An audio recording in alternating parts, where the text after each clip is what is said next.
And if I'm talking about the chief information officers of organizations, I think you would like to, I would say, let me use you as a touch for that. Quite a number of information officers and technology officers of many organizations in Nigeria want to deliver on some of these required updated services for consumers and even for their clients and even for their organizations. But quite a number of them are having issues with funding. You get to your CFO, you get to your your accountant, and in the case of we have this new technology, let's make use of this, we have this, and they frown upon it. Quite a number of CIOs are having that issue, which I personally believe is one of the reasons that is pulling the adoption of digital transformation back. What are your thoughts and what do you think can be done for CIOs to be able to use these evolved technologies for service delivery? Okay, thank you very much. Good morning, everybody. My name is Sheyi Akindele. I'm the founder of Hyperspace Technologies. Well, okay, can you hear me? Yes. Okay, so she asked a very thought-provoking question about CIOs and getting funding for some of these things. And the problem is, a lot of us in technology space, we're so keyed into the technology that we do not sort of get the business value. It's almost as if we're hinged on that technology. We think that that technology is the be-all and the end-all. Forgetting that technology itself, anytime you deploy any kind of technology, it serves three primary purposes. The organization is looking at it from the perspective of, does it make us money? So if we deploy this technology, is it going to allow us to have more customers? Is it going to allow us to get more business? The second thing is, does it save us money? So if we deploy this technology, are we going to save money? Is it going to stop us from, of course, during the early days of people digitizing in terms of getting personal computers for the organization. Imagine that time when people were coming from the days of doing things manually. You had to justify computerization to some of these organizations. And part of it is you have to sell to them how it is saving you money. And the third thing, which is what we often lack in our space, is selling them on the idea of it solving a problem. So the CEO wants to know, the CFO wants to know, is it solving a fundamental problem for us? Everybody's talking about, deploying this technology, using these servers, using this equipment. When we read, we're technical people, and as soon as something new, something flashy comes out, we think we want to deploy it, but not keying into the fact that is this really solving a fundamental problem, for us? Which is, a question we have to ask ourselves, even in terms of, this data center, deploying servers to data center. When you see some organizations, when you do some kind of audit and analysis for them, you find out that sometimes they even really do not need to deploy certain things, to the data center. Okay, thank you. My name is Emmanuel Zeole. I'm the co-founder at API Century. So at API Century, we harness the power of AI and advanced computing to combat cyber attacks. And that's what we've been doing for a while now as a company. So there's something, just to throw more light on what I could just said is, in this space, we've seen a situation where CIOs or CTOs or even organizations, they are reacting to cybersecurity matters instead of being proactive, right? Because you see the case of, we don't want to pay attention to cybersecurity protocols until we are hacked. And that actually has been a problem.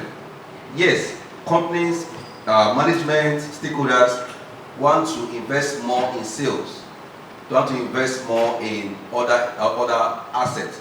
But investing in cybersecurity is key, because from statistics, businesses in Africa, the position to lose over $100 billion in the coming year to cyber attacks. right? So it's key for us to start paying attention to cyber security, as the case may be, because yes, we understand that it's not bringing in money as it were concerning as it relates to the sales department, but what happens when you lose money because you didn't pay attention to this? So my contribution is we should start being proactive to cybersecurity measures in our institution than just being reactive. Thank you very much, Mr. Emmanuel. I wanted to add to the first discussion thread, and quite frankly, one of the big problems we tech people have is the ability to sell. So in IT governance, there's what is called IT business alignment, and being able to prepare sound business case to management for anything that is needed. So immediately you do not have that, and you do not have ability to understand the business dynamics or how to sell to your management, it becomes difficult for the CIOs to actually communicate. Most times we go in a very techy manner. We need to buy server, we need to buy RAM, and all that. So being able to bring what we need down to the primary language that our business people will understand, the CFOs and the CEOs, is one skill that CIOs need to have. So away from our comfort zone of understanding programming, techie, coding, algorithms, and all that, we also need to go to school of business. And by the way, the express route to get into the Nigerian Data Protection Commission, so that you can actually have preliminary investigations done and all that, are the DPCOs. So you have the DPCOs all around you, where you can first make your incidents, and then they can now take it up to the commission. So that's exactly what it should look like, and we look forward to having a cleaner data environment. Thank you. Thank you very much, sir. Looking forward to a cleaner data environment where there is permission and permission is granted, and whatever that is being gathered is allowed. Now you have torn quite firmly on regulation, and I come to Chidera. Chidera. And thank you for the opportunity to be on this panel to give my own contributions to the subject matter. So at NDPC, what we do simply put is that we regulate the processing of personal data. And our mandate cuts across various sectors and various industries. And so we're in a unique position to advance our mandate because we're not restricted by a particular sector or industry. In terms of regulation, the principal law that we implement is called the Nigeria Data Protection Act of 2023. And that act established the commission and gives the commission its powers. One of the major things that I think the Nigeria Data Protection Commission is doing in terms of regulating is the creation of the Data Protection Compliance Organization model. That's the DPCO model. And I'm sure you've been listening, so Mr. Ivan Anya is actually the chairman of ALDACON. So ALDACON is an association of all of these DPCOs in Nigeria. And so the Nigeria Data Protection Commission licenses organizations such as law firms, audit firms, IT consultancy firms, and they give them a license to simply provide compliance as a service. So whenever you think about how do I want to comply with the Data Protection Act or various regulations that we come up with, the easiest way to go about that is to appoint or rather engage the services of a DPCO. The speakers have touched on quite a number of points, and the key part of it is CIOs need to be less technical and talk the money language. And there is need for CIOs.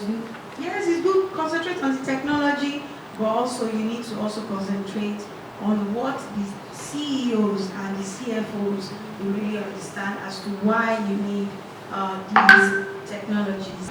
Technology is probably the only thing that you can leverage as even a small business or a startup to get to the next level. Just as the mobile phone helped in leapfrogging the African continent to the next level, even though we didn't have sort of landline. So I wouldn't say we are solving enough, but I also think that because of the nature of some of these technologies, we often find out that the technology usually, adoption of this technology usually precedes something like regulation. So they come into the country with the same quality of service as you would expect in any other part of the world in Nigeria, because today the biggest data center providers globally are not operating in any other part of the world. So the data centers are being built to global standard. In any other part of the world, who are the ones running the bigger facilities and Nigeria? At least two of them are operating in Nigeria. So that means Nigeria today should not complain of quality of service. With the adoption of technology in Africa comes about the increase in cyber attacks, right? Because the fact that we are adopting this technology, there's also an increase in cyber attacks.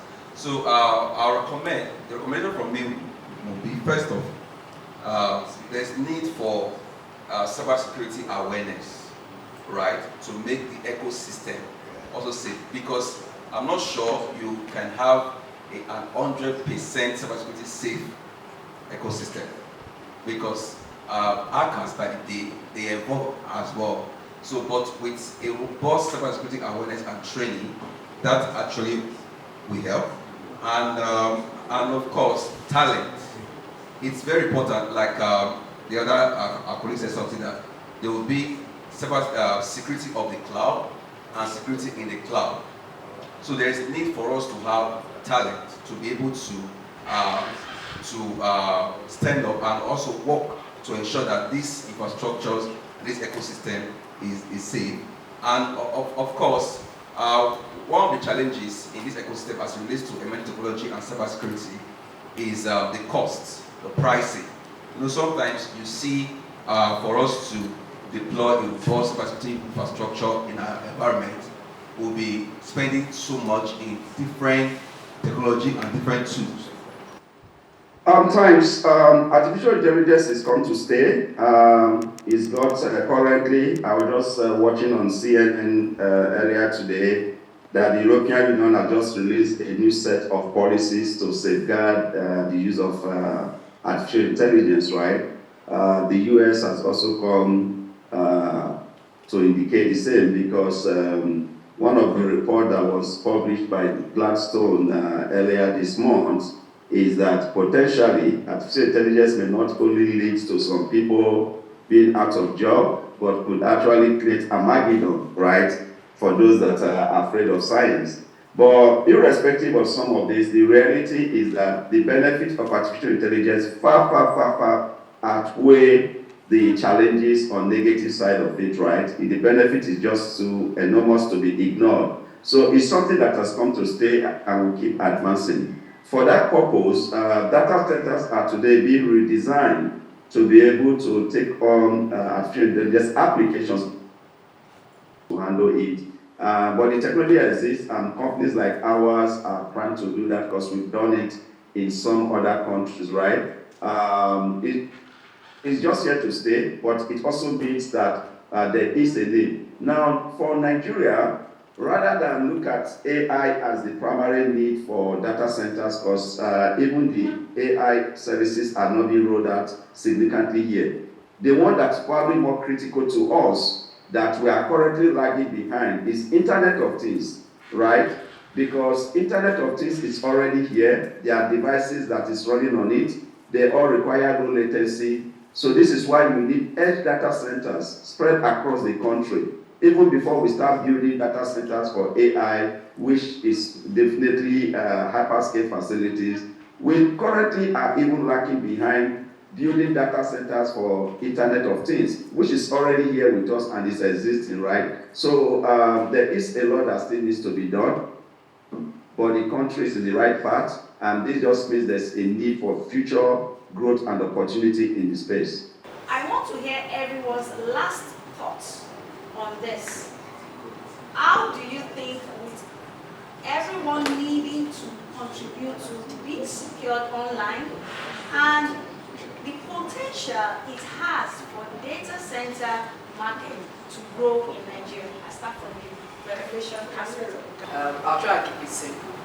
So for the first one, about, I think it's about, we do a lot of awareness creation, we keep talking about these issues, but at the end of the day, there's a part for us to play as, data subjects. We call ourselves data subjects when we're talking about data protection, but basically you and I. And if in a room such as this, we only have a handful of people that actually read privacy policies or terms. Okay, I will focus on privacy policies because terms and conditions is a bit outside of my scope. People want to trust the centers to be able to deliver on their promises. So I'll just say that pay more attention to cybersecurity protocols, right? Yes, we pay more attention to cybersecurity protocols, and which also includes compliance and letting the populace know that, hey, we're in compliance with just as what we did that gave us an edge in the market space. I honestly think that when once there are strong regulations, when once compliance is good enough, and then you see, because there's a flip side to this thing. Even with regulation, and then like the commission have done something fantastic, which is having DPCOs come to you, and the DPCO is expected to assist you to meet the requirements as stated under the law. One of the things I've always wondered is, with all these regulations, with all these data protection, I know a lot of organizations are doing all these ISO, 27001 risk management. We still have, issues with protecting data. It leads me to conclude that the problem must be with the human being, must be with the person, because of the way we think. Now, if you think about why we have these issues, even globally, the internet is actually supposed to be secure by now. But you see, at the end of the day, it is about the human being. Each and every one of us is actually responsible first for our safety online and offline. Even when you are hacked, you don't even know that you have been hacked. About 3 or 4 years ago, let me say 3 or 4 years ago, Technology Mirror was hacked. And I didn't know. It is because we signed an MOU with a group in US. They call them syndicates. They syndicate content from Africa. They syndicate content across Europe, Middle East, and Africa. And we're so excited when we signed that MOU with them, because they were paying us in dollars for every of our content that they syndicate, and it was making the traffic to boom. With proper people to, just go in and do anything. Now, I've received a lot of mails on my own email box. Now, what I did was that I create a particular folder. Each time you come, I drop it there. Each time you come, I drop it there. Now, to anybody, there's every tendency that you would want to try to say, okay, let me even see what is done. And that is where the human come into play. There is no engineering, there is no electronics, there is no AI that exists without an human capacity involved. is it that we've not done enough in the sense that the big players, most African startups and companies depend on the big players like AWS, GCP, and Microsoft Azure. When you go around, just move around, you find that most companies here still depend on them. So the question now is, for the panel is it that we're not doing enough in Africa? These developments, because I don't believe if you cannot conceptualize any developments, that means it's not development at all. So what is the problem now in Africa? Is that we're not doing so well to constantly do development so well? We the aggrieved, we the victims can commonly call and be sure we have interest. That's one. And number two, don't wait for us to report. Do the work yourself. If you have companies writing thesis, do you understand? And they want us to just allow. I mean, but if they know that you can sanction them or can correct them, they will be alive to their responsibilities. So don't wait for us to report them to you. Please, on your own, try and check out these people and restrain them from what they are not supposed to. That's just one. But collaboration is key. Everyone, whether you like it or not, you are already living in the digital economy. And cyber attacks will be more. Whether you like it or not, it will be more. My advocacy would be that organizations should earmark more money for cyber security. Every one of us should take our time before accepting those cookies on those websites, before signing up for those softwares or the chat GPT prompt websites. Quite a number of them are out there right now. Thank you very much to all our panelists. A round of applause for all of them. So can we have like a round of applause once again for the panelists? For more on well-researched and balanced stories, events, and interviews across business, tech innovation, and lifestyle, please like, share, and subscribe to this channel, www.youtube.com/Digivation Network.